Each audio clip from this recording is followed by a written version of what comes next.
Good evening, everyone. My name is Steve Cortez. As you know, I've been hired out as a consultant for CSX Intermodal, and I'm here to offer some business options for your intermodal line of business domestically and internationally. Some of these options are going to play to your current strengths, and obviously they're going to complement your current weaknesses. So I'm going to go ahead and get started just with some brief history. A lot of my options actually relate to stuff that your company has already been through. So quick brief on your history.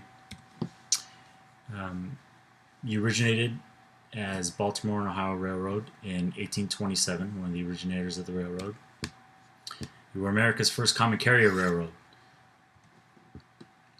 During the expansion era, 1830 to 1860, you thrived as a mid-Atlantic rail provider. And following mass consolidation of rail lines leading up to the 1980s, obviously with the Stagers Rail Act, CSX emerged as a combination of C&O, B&O, and seaboard coastline industries. So your company as a whole has been very familiar with acquisitions and mergers throughout your existence. It's kind of your frame of being. Even though you've established yourself on the East Coast, it took a lot of movement and a lot of history to get there. Quick breakdown of your current company profile. Today, you are based out of Jacksonville, Florida. You're one of 4 largest Class 1 rail carriers in North America. You provide traditional rail service along with intermodal containers and trailers. So your intermodal business definitely has a little bit of variation. Your current network is 21,000 miles, excuse me, of route track in 23 states, District of Columbia, and the Canadian provinces of Ontario and Quebec.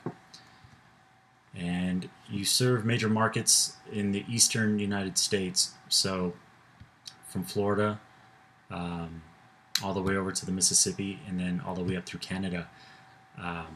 You found yourself a nice little home throughout movement, consolidation, and really the premier railroad on the East Coast. Currently for intermodal, you operate 40 terminals in the US and Canada. So with that being said, I'm going to give you a quick assessment of what I believe are your current strengths and a little bit of mix of your past strengths as an intermodal business and as a company. Obviously, your first major strength, rail to truck and truck to rail intermodal. Not saying that your intermodal business doesn't really pertain to the ocean side. You definitely have your share of intermodal work with the ports, but the way the network of railroads configures itself on the East Coast, rail to truck and truck to rail, that combination and some programs you have going on right now really make a lot of sense. As I stated before, you have a pretty strong history of acquisitions and mergers. That's kind of your reason for being. And currently, with your terminal that you've opened in Canada, you're establishing yourself as an international cross-border solution, which is great. First, I'm going to start with your truck to rail and rail to truck intermodal.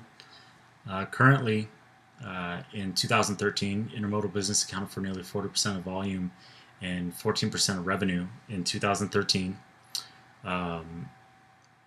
Originally, it was reported that 50% increase of container units moved by intermodal services from 2009 to 2013. So the expectation was set rather high for your intermodal business, which you are currently delivering on. The next item probably holds the most significance to your current move of intermodal. Your H2R intermodal initiative which seeks to optimize the rail and truck routes for intermodal deliveries for cost savings for the shipper.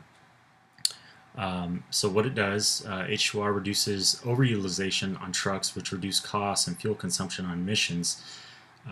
You guys have a great program which really works with the customer to see what they need from their intermodal provider. Is it too much truck? Is it too much rail? You're really helping them find that sweet spot within a few hundred miles to really ensure that you're optimizing your services for them, and obviously you're optimizing your intermodal services as a company. Once you really find that sweet spot, you are going to optimize capacity space for your intermodal travel, and you're really going to cut costs on the trucking end, obviously for the customer. If they're not overutilizing trucks, and we're really helping them, it's kind of a win-win. Increased containerized cargo business reduces the likelihood of damage. As we have double stack intermodal, obviously the containers house the goods, so there's less likelihood that they are out to the elements, and it's a safer travel for your cargo. Increased exposure between rail and truck intermodal is shared exposure to CarMax. So, like I said, not that we are not paying attention to the intermodal service that you provide from the ocean side, but the more business that you have between the truck and the rail, the likelihood that the claims process is a little bit the same, obviously, for us and the customer. Acquisitions or mergers. So this is why I brought this back up. CSX was born out of acquisitions. Obviously, like I said, started out as B&O Railroad in 1827. C&O Railroad acquired B&O in 1963 to become C&O and B&O. And they acquired Western Maryland Rail in 1964 to become the Chesney System Railroad. And CSX was born with the joining of the Chesney System and Seaboard Coastline Industries. So, like I said, something that small part of your history that you might not believe is powerful as an alternative today, or from your past, could be an alternative for today. And then obviously, international cross-border solutions. As of yesterday, as a matter of fact, UCAMD announced the purchase of a new intermodal terminal in Montreal, Quebec. The 89-acre facility is set to capture the small to medium-sized intermodal market of Canada. Why that's significant is obviously you have CP Rail, which is pretty significant for Canada, and to really start to get our foot in the door for the intermodal business in Canada, this is obviously a great start. It's set up to expand the north-south intermodal opportunities of NAFTA. So we're starting to take part in that business directly. And CSX has positioned strategic sales teams with multinational clients in Mexico City, Monterrey, Buenos Aires, Sao Paulo, Rio de Janeiro, and Munich. So we are noticing that as a company, where we're not that big internationally, you're starting to make footsteps to really capture some of that business. And so with that being said, some of those are going to complement some of the weaknesses that currently exist with CSX. Some of the current ones, as I stated, not that it's a major problem, but primarily you're currently Eastern U.S. coverage. That's the way you've been established. It's a great market, and it's very busy, but I'll show you how that is proving to be a weakness on the part of CSX. Heavy reliance on exporting crude, coal, and grain. It's obviously a market-driven commodity, which if the market doesn't pan out to where we need it and our costs structure is built on moving this much commodity, then it might not come out to the way we need it.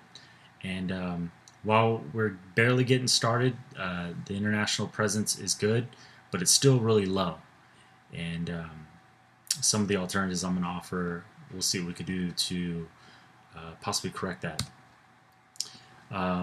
Starting with being a East Coast provider. In 2013, heavy East Coast rail volumes resulted in higher number of delays and incidents due to consistent stopping due to multiple network hubs. The amount of traffic and the amount of networks and really doesn't match up with the current infrastructure. There's a lack of straightaways and increased route danger. Depending on the cargo that we're carrying, the exposure risk is really high. If it's general cargo, it's fine. There's currently some places where our double stack intermodal can't reach either because of bridge access or just regular obstruction. Obviously, with a lot of traffic comes delays as a result of congestion. This one really, where we draw back from it, obviously compensation, we're still losing time as a provider in getting the cargo to the customer, and that has to deal with the on-time performance initiative regulations for passenger trains such as Amtrak. We're sharing a lot of these tracks with other providers, and depending on their on-time performance, we could be held up as a result, which doesn't help our circumstance as an intermodal provider. Obviously, with increased traffic, there's increased to exposure for damage. That's extremely sensitive when knowing that CSX is heavy reliance on crude, with congestion, multiple stops, bad weather. We up our exposure to a severe crude incident should any one of these factors work against us in a negative way. Just to show you some safety metrics that relate to how it's set up on the East Coast. If you take a look here at 2013 quarterly figures versus what we've gone through in 2014, there's a couple figures that jump out pretty big. If you take a look at our train accident rate, obviously in the second quarter of 2014, it's down from the first quarter, but you could see that it was a steady rise coming out of 2013. Like I said, dealing with a lot of traffic, a lot of congestion. You see how that relates to on-time obligations. It's a steady decrease coming out of a pretty consistent 2013. We're fairly 90% on time, and then just takes a steady drop coming down from there, which obviously relates to our on-time arrivals. Pretty consistent coming through 2012, heading into 2013, but just a sudden drop due to heightened congestion and traffic. Like I said, a lot of this ups our exposure to damage, incident, as it relates to our export of coal and crude. The market expectation for crude are expected to be high for 2015, so with the market pushing to move crude oil, we more than likely will take on higher volume of business, but our current network is going to be up to exposure in some of these areas, which is obviously going to up our liabilities on some of this cargo. The inner working of the East Coast Rail Network could prove dangerous for heavy transport of crude. The 2008 Railroad Safety Improvement Act requires Class 1 railroads to invest in infrastructure for, as you know, positive trend controls to limit the exposure of collision with a toxic carrier. So as we have to make our adjustments or our additions to infrastructure um, for these early warnings for a hazardous incident revolving a toxic carrier, obviously for the overall safety of the industry, we're paying for that. And if the payoff from shipping crude um, doesn't really equate, us still being a Class One railroad, we're tied to it. So you could start to see how it's this is starting to be a negative situation. So while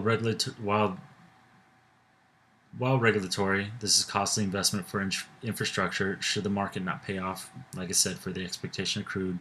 If market projections for coal are not favorable, this can result in the loss of profits for CSX, considering there's a shift to natural gas as an alternative. So you can see how some of our obligations towards our cargo could be a negative move at this point based off of market conditions and based off of current situations on the East Coast. And like I said, limited international presence.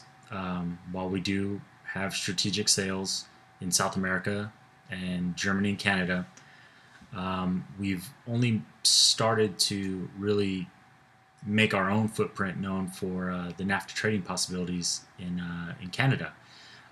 Some in Mexico, but a lot of that we're doing alongside with partnerships with other railroads. So for my critical improvement plans, like I said, a lot of it ties into stuff that is impacting us negatively, but areas that we're currently improving on. And I think that horizontal mergers and acquisitions, which we are not strangers to, could help. Specifically, Union Pacific Corporation as a form of a merger, and a possible acquisition of Kansas City Southern Railway for some pretty notable reasons outside of profit and outside of some strategic placement for future trading. So positive effects of the UP CSX merger, pretty much in comparing the two Class 1 railroads, UP is healthier financially. If you go ahead and look at the figures, 22 billion in revenues compared to 12.3 billion for CSX. Assets for UP, 50.2 billion to CSX, who is at 31.4 billion for 2013. And you could see the difference in ROE. UP at 22.4 and CSX at almost 5% behind at 17.6. Still positive outcomes for both companies, obviously based off the business mix and really where we have ourselves spread assets wise and investment wise. But here are some other positives of this merger where it might seem more like an acquisition on the part of UP. If this merger did happen, it'd currently be the only transcontinental rail merger. We're both Class 1 railroads. We pose limited competition to each other. Separate business lines, separate modes. So it's more of a connection. It's a win-win for both sides as far as having the one-way conduit, basically one-way company to move intermodal cargo. The current lines for UP and CSX, they already meet at Chicago, St. Louis, Memphis, and New Orleans. CSX already utilizes UP double-stack trains for their intermodal transport, so we're already relying on UP for some amount of business on the West Coast, and both modes would share technology for transcontinental exchange of information. So with a single line, we're limiting the transaction for data. it's one source for the customer, one source for the business, which helps. And due to federal hours of service rules for truckers, this merger can bring about an optimal transcontinental intermodal service with less trucker reliance. So obviously, as the hours of service rules for truckers goes down, we can still optimize their driving hours, just more accessible across our transcontinental one-way intermodal or two-way intermodal, just one rail. So that kind of plays into our favor in a cost sense for us and our customer. This would be an option for a massive expansion with limited infrastructure investments as far as the rail and infrastructure that we obviously control, and likewise for UP. Not to say that there wouldn't be further construction, further buildings, further investments, but a lot of the groundwork has already been done. And with one designated rail line, shippers benefit, obviously from the added transparency for losses or damages. The exchange from heading from west to east or east to west takes some exchanges out between obviously rail lines and some truckers. So there's an added bonus for our customer base. So now switching over to Kansas City Southern Railway as an acquisition. This one really ties into what we're doing in Canada. So Kansas City Southern, also a Class 1 railroad, but they have a great alternative right now, or a great option right now. Their international business, they have a direct route with their rail lines headed to Mexico. So it would be a direct connection to U.S. For the U.S. to Mexico manufacturing. Obviously, as we become bigger exporters in the U.S., say for instance in our automobile industry, a lot of that trade-off can happen with Mexico's manufacturing and what they are obviously exporting. So the trade possibility is there, and like I said, this holds great promise for CSX to become a true NAFTA provider, obviously in combination with the new intermodal facility in Montreal, Quebec. So you can see how we'd be taking up an opportunity that is still coming around as far as NAFTA in regards to trucking pilot rules. Who knows, possibility of setting up an intermodal terminal the same way that we have in Canada. So these are some more features. Obviously, like I said, the manufacturing business in Mexico might be a viable alternative to a lot of the unstable nature of the market for coal and crude. So should the market turn and we're really not seeing the volume and or profits from moving those commodities, we have the option to switch, obviously, to moving a lot of the manufacturing happening between us, Mexico, and Canada. And obviously, successful intermodal expansion in Mexico could help expedite the situation there, where as far as the NAFTA trucking rules and the allowance for foreign truckers to come in, intermodal could help facilitate that between our truckers and Mexican truckers.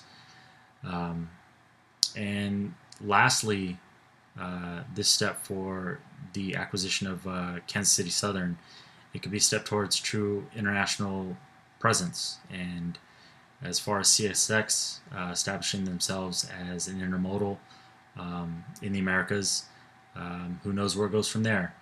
So those are my recommendations based off of where CSX is currently and where you've been as a company. So I thank you all for your time. Thank you for having me on as a consultant, and it was a pleasure.